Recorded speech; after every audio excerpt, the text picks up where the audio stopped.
Coming up on Cannabis Coast to Coast News this week. What's up, you guys? It's me, Susie from Mota Glass and Latinas in Cannabis. We're here at Hall of Flowers 2024, hanging out with the community. Everybody's coming out, and it's a perfect day here in Santa Rosa.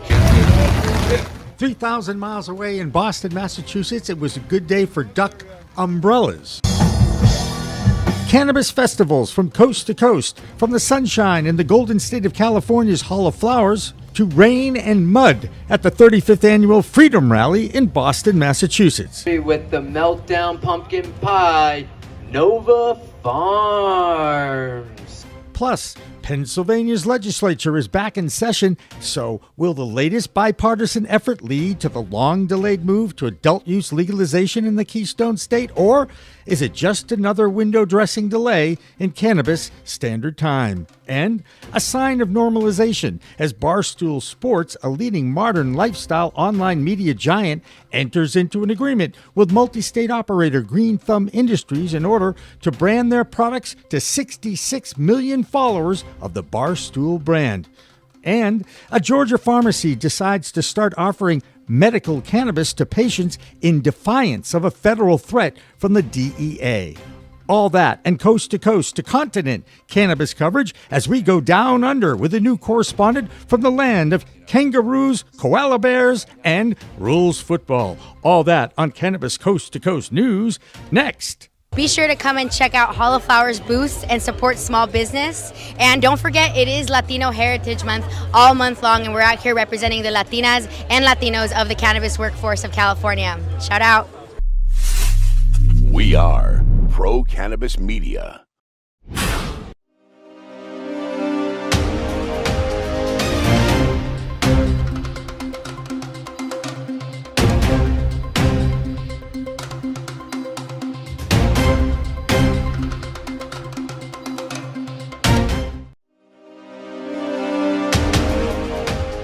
Hi everyone, welcome to Cannabis Coast to Coast, Pro Cannabis Media's weekly roundup of cannabis news in the U.S. I'm PCM Founder Jimmy Young, filling in for Alaina Pinto, who is off this week, but I promise she will be back next week. We start with a reminder that if you want to make getting access to this show with just one-touch video on demand, then download our new app, PCM TV. It's free and available on the App Store and Google Play. Plus, you will also find PCM TV content back on Roku and other OTT platforms under the Citizen Green TV streaming channel. But up first, a sign of normalization when a major mainstream brand from the world of entertainment and contemporary culture called Barstool Sports has entered into a promotional agreement with Green Thumb Industries. Now, GTI is considered one of the largest and most successful cannabis multi-state operators in this country. Armin Vakali is the chief strategy officer in charge of partnerships, and he said to greenstate.com that Barstool Sports is a cultural powerhouse that speaks directly to the audience we want to reach, one that values authenticity, entertainment, and modern lifestyle choices. GTI-themed content will soon be part of Barstool Sports shows like Macrodosing, The Dog Walk, and 773 TV, featuring GTI brands like Rhythm and Dog Walkers pre-rolls. Our Virginia correspondent Joe Parsons takes a look at whether this new partnership might signify a softening of marketing regulations for the industry. I'm Joe Parsons with the Virginia Cannabis Connection, and this is the Virginia Cannabis Report on Cannabis Coast to Coast News. We start this week with the new news from Virginia's first powerhouse MSO, Green Thumb Industries from Chicago. In October of 2020, Dharma Pharmaceuticals was the first medical provider to serve Virginia. A little over a year later, with the new rules set forth by the Virginia Board of Pharmacy, Dharma decided to merge with the Midcoast brand Green Thumb Industries to become the first MSO to operate in the Commonwealth. And after an $80 million deal, the two became one to become the provider for Health Service Area 3. Since then, GTI has grown to be one of the nation's largest MSOs, with 91 open retail locations and 20 manufacturing facilities. Pro Cannabis Media's very own Doug Miller last week reported on the GTI refinance and how it affected their stock prices. The ability to refinance their senior debt via a syndicated credit facility is an industry first for the cannabis industry and shows potential on what can be achieved by the industry when the right people get involved. This $150 million 5-year syndicated credit facility is led by Valley National Bank. The company plans to use the proceeds along with its existing cash to retire its $225 million senior secured debt that's due by April 20th of 2025. Now this week, Green Thumb announced a new $50 million share repurchasing program to replace the existing program that expired on September 10th. That program allowed Green Thumb to repurchase 6.5 million shares for $73.3 million. Green Thumb founder, chairman, and CEO Ben Culver said this week, "This buyback program provides greater flexibility to use our cash reserves to repurchase more shares should the opportunity present itself," and added, "The future is bright for Green Thumb as America craves more well-being and more cannabis." Here in Virginia, they've been very active with politicians from both sides of the table and hope to one day get an adult use program here in the Commonwealth so the brand can expand and perhaps be the first recreational operator in Virginia as well. I guess you can say they like to be number one here in the Commonwealth. And finally, if you haven't already done so, please download the PCM TV app. It's available on both the Apple Store and the Google Play Store. You can always watch the latest shows, interviews, special reports, as well as keeping up with the latest contest and everything that's pro-cannabis. It's free to download, so what are you waiting for? Well, that's going to do it for this week from the Virginia Cannabis Connection and reporting for Cannabis Coast to Coast News. I'm Joe Parsons. Until next time, stay lifted. There are quite a few examples of how screwed up the laws of different states are in regards to adult use or prescribed medicinal legal use of cannabis. First, you've got that entire hemp industry that is still waiting for FDA guidelines on what is approved and legal. Now, since the Farm Bill in 2018 passed, which basically legalized the cannabis sativa plant, lawmakers still aren't the only group that finds this plant complicated. The focus on the THC percentage in this plant causes confusion for ill-informed consumers who enter legal dispensaries thinking that the best or the most powerful legal cannabis has to be the one with the most THC in it. Now add in clueless, lazy, and misinformed lawmakers, and they're all making up the rules as they go along. Plus, add in the ability of humans to find legal loopholes in any rule or law for their own advantage, and you have the mess that has been created in this fledgling billion-dollar industry. Now, despite what the DEA thinks, their definition of hemp is a product derived from the cannabis sativa plant with a limit of 0.3% of THC in dry weight.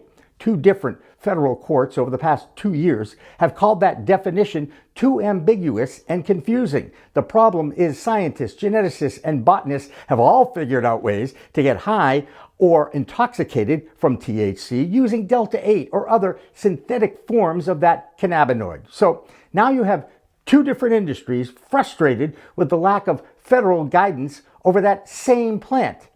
Now, some states overreacted by banning all Delta-8 cannabinoid-derived products, but even in some of those states, THC-infused beverages are finding their ways onto the shelves of liquor stores or convenience stores and even gas stations. Now, last week, we reported on the state of New Jersey, who wants to put all the products derived from the same plant under one regulatory body, something both industries welcome. I talked with Jim Higdon from Cornbread Hemp in Kentucky this past week about the state of his industry and the frustrations inherent because of the lack of understanding about this plant. Let me ask you a question. As someone who's in this industry, do you feel like you're getting dicked around, pardon the expression? Well, I mean, I think you framed it correctly at the top. It's not just Governor Newsom in California who's making bad decisions about hemp and state policy. It's also Governor DeSantis in Florida making bad decisions about hemp and state policy relative to cannabis. It's a perfect example of why the only solution to this problem is at the federal level, because governors have no idea what they're doing. Here in Kentucky, we're fortunate that we've got a good state level policy. Our governor has taken a good, and our legislature too, for that matter, has taken a good tack on regulating adult use hemp cannabinoids in the open market so that consumers are protected, but also businesses are supported. But Kentucky, as a laboratory of democracy, is not leading the federal, the national conversation in like larger states like Florida and California. And in these two cases, we've got two governors who don't know their elbow from a hole in the ground. And so it's a real challenge. Understood. I've got a lot to say about Newsom, but before we do, let's just talk about DeSantis because it deserves it. A lot of our friends in the cannabis industry are using the worst examples of the hemp industry to characterize the hemp industry, and I just want to nip some of this in the bud.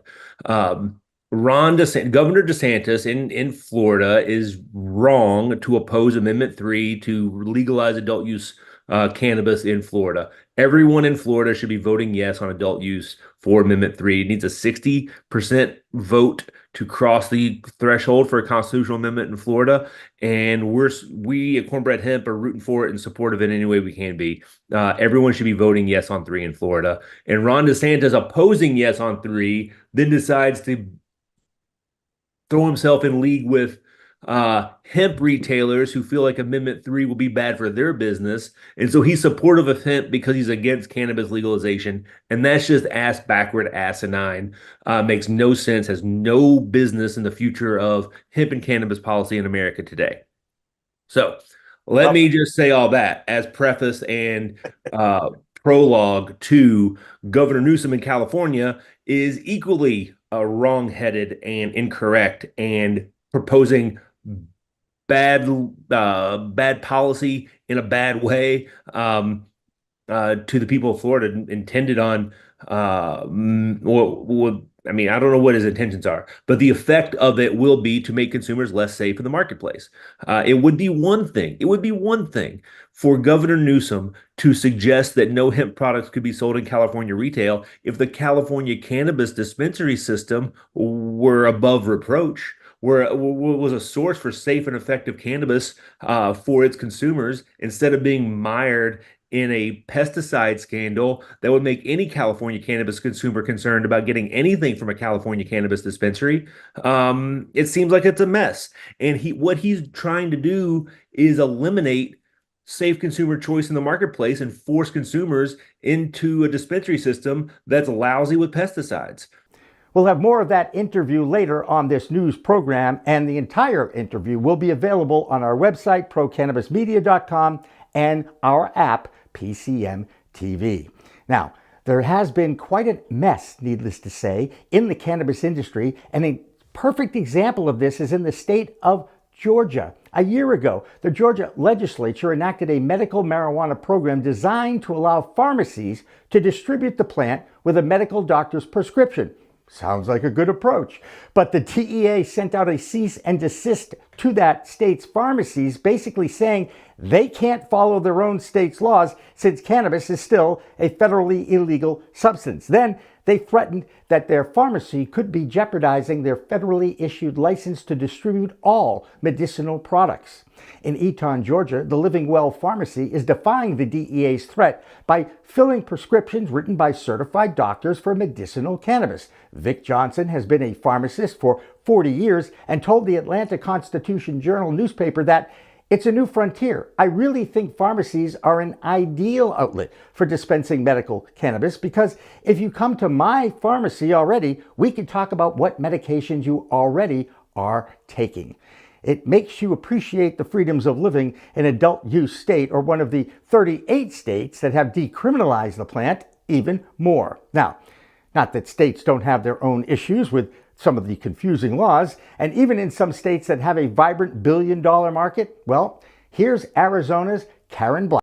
I'm Karen Black from Greenfinger Consulting with the Arizona Cannabis Report for Cannabis Coast to Coast News. According to the Cannabis Business Times, 11 adult use states are projected to be billion-dollar markets in 2024, and Arizona made the list, coming in at number 9. The state is expected to rake in over $1.3 billion by the end of the year. However, it's not all sunshine in the Grand Canyon state. That figure represents a 7.5% decrease from the $1.44 billion in 2023. The article claims Arizona's cannabis retail market is, and I quote, facing one of the largest setbacks in the nation compared to its adult use peers. There is good news, I guess, depending on how you look at it. We have a limited license market here with approximately 160 cannabis dispensaries, which is about 2.2 stores per 100,000 people. That means the average dispensary in Arizona can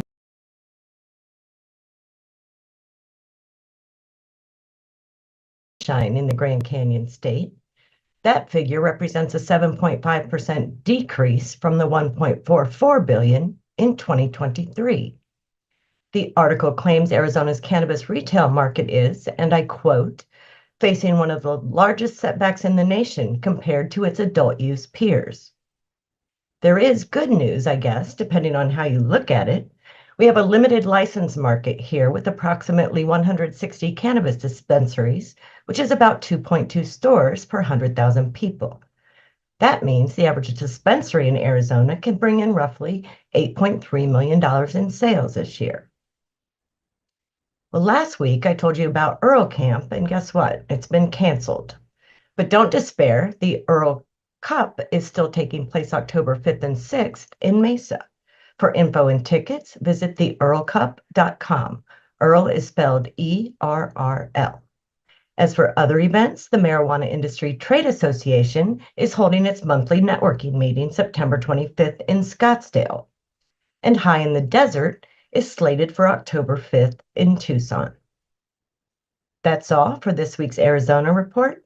I'm Karen Black from Greenfinger Consulting reporting for Cannabis Coast to Coast News. Two notes from Washington, D.C. this week where no one seems to be moving too fast on any federal reforms before the election in November. This week, a Senate committee approved a bill that would end disqualification for federal jobs if you have used cannabis in the past. And more noise from the Senate on the Safer Banking Act, which is still looking for the 60 votes to pass. Since the Republicans continue to hold up anything that the Democrats are in favor of, it seems like the only thing both of these political parties can actually agree on is whenever there's a threat of a government shutdown. Now, this divide has to change. In the meantime, tribal nations around the country continue to take advantage of their own sovereignty on their own lands.